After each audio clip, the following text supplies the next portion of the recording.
I want to share with you today a story, one that I believe saved my life. Now that may sound to you a little bit dramatic, but I actually believe that it's true. It's a story about a social media hate campaign and how we as principals use our egos to respond to them, and how that may ultimately actually be causing us harm. It's almost considered normal now that we will all experience at least one of these incidences sometimes in our career, and possibly even more.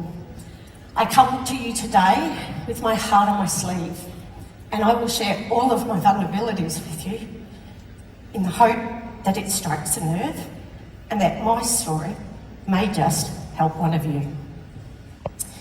I am a strong, positive, happy, and really resilient person. I have been a teacher for over 30 years. I have been assaulted by students, threatened by parents. I have been stalked twice, and I have worked with some of the toughest kids in the toughest schools across Queensland, just like many of you. But what I did not know about myself was that I was breakable. As part of my journey, I had to see a psychiatrist. And I spoke to the psychiatrist and I said, without missing a beat, that I had actually been stalked twice. Well, the psychiatrist made a point of stopping me and saying, I love the way how teachers and principals just accept this as a normal part of life. It's not. It's actually a really serious incident and can cause long-term trauma. Principals and teachers are the only profession that accept it. And here lies the problem. We trivialise trauma and minimise incidences in a way to survive. When you get nervous, like I do, sometimes you need to cheat. So I'm going to do that. Teachers debrief from war stories just like leaders do. At times when I've spoken to my colleagues and I have debriefed, it's felt like a competition. Kind of like a one-upmanship. I'll see you and I'll raise you one critical incident. I believe this is our egos talking. And I believe we do this as a means to prove that we are strong and that we can survive. My aha story started 3 years after opening a brand new school. I had a small number of unhappy parents, the 1%ers, car park mafia. I'm sure that you guys can relate because we all have them. They were making some noise, and one day when one of them was cranky, she was happy enough to let me know that there was a hate campaign called Get Rid of Naomi, and that they were going to ensure that I was no longer the principal. It was targeted and it was premeditated. And I thought, woohoo, go your hardest. I've had worse. How hard can it be? Well, the next thing I know, there was a full-blown hate campaign. It started with a newspaper article that was launched telling multiple lies about my school and myself. It was then copied and pasted onto as many local, national and international reaching websites or social media pages that they could find. Just one of those sites had over 200 comments with things like, that principal and school should be named and shamed. That principal is not worth the air that she breathes.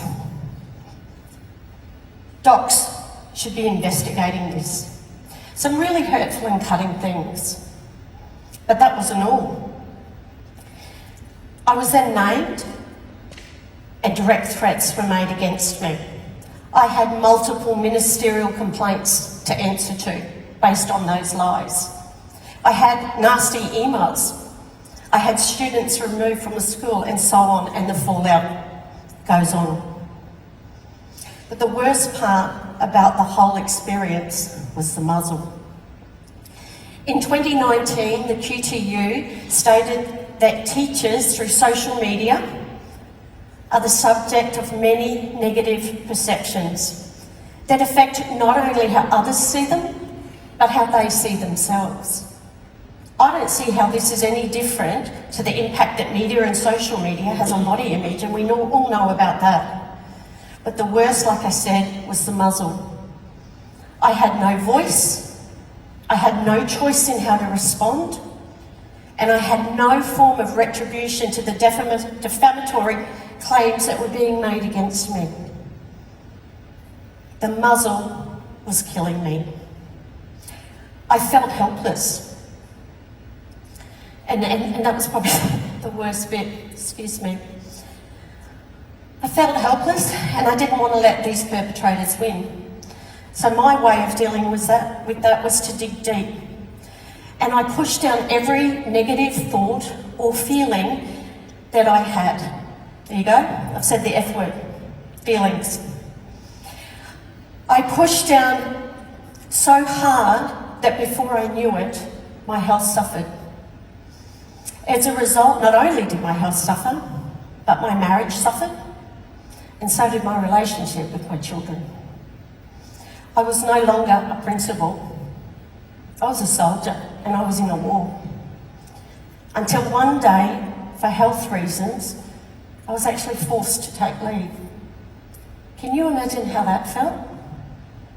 I was broken. For the first time, though, in my life, this is where, or my work life I should say, this is where my outlook actually changed. For the first time, I had a real complete break from the job. I humbly accepted all of the support that I could from the health professionals, colleagues, families, and friends. I wasn't broken. I had actually been carrying the physical, the mental, and the emotional support for all of my staff for all this time, but at the expense of my own. I wasn't broken, I just needed a break. I humbly accepted the support from everywhere that I could find it. Health professionals, family, friends, and colleagues. And during that time, I found that there were two types of colleagues as well. There were those that could push their egos aside and try and understand what I was going through and offer support. Then there were those that were circling for my job. And that was the most disturbing part for me, was that the competitiveness we have between ourselves as colleagues can sometimes, for some of you, be seen as more important than supporting each other. I no longer accept that these behaviours are normal, and I will no longer try to minimise or trivialise them in an attempt to prove to anyone, even myself, that I am strong. I decided that in order to be strong or stronger, I needed to acknowledge these incidences for what they actually are: abusive and violent incidences. And me, no one else, needed to seek help, ask for support, and take restorative actions. I soon discovered that when you feel better, you perform better. No brainer, I know, but it took a hate campaign for me to realise that. Might be the blonde hair. As a result, now I am a better leader. When I returned to my job, I returned with a different mindset. Better leader, stronger one. Better wife. And if you ask my children, not my parents, if you ask my children, I'm still a mediocre mother. I guess I asked you today to reflect on how you are really going on a scale of 1 to 10. I asked you to reflect on your lifestyle. When was the last time you actually really had fun? When did you last think about what you ate or drank seriously without covering it with a joke? When did you last exercise? Or maybe even just stayed still? How many colleagues do you know that have suffered from post-traumatic stress disorder, cancer, heart attacks, strokes, etc.? I can name 5 of them in the last 3 years, and I was on my way to being one of them. Twice I have been taken to hospital with a suspected heart attack in the last 6 years. Turns out, despite popular belief, I actually do have a heart. However, the downside is that long-term, prolonged and accumulative stress can appear in the body as a heart attack. Yet I ignored these symptoms and continued to fight and ignore those feelings at my own expense. I ask you to reflect on the conversations and the banter with your colleagues. Did you hear the one-upmanship? Did you see them or raise them a critical event? Did you stop and listen and attempt to support them? Did you catch yourself with a glimpse of judgment against them? Are you judging me now?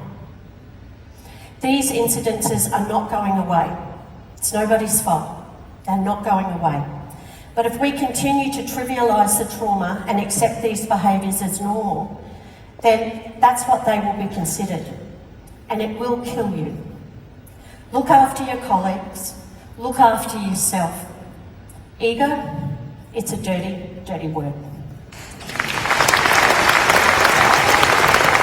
Come on, let's show some support for Naomi.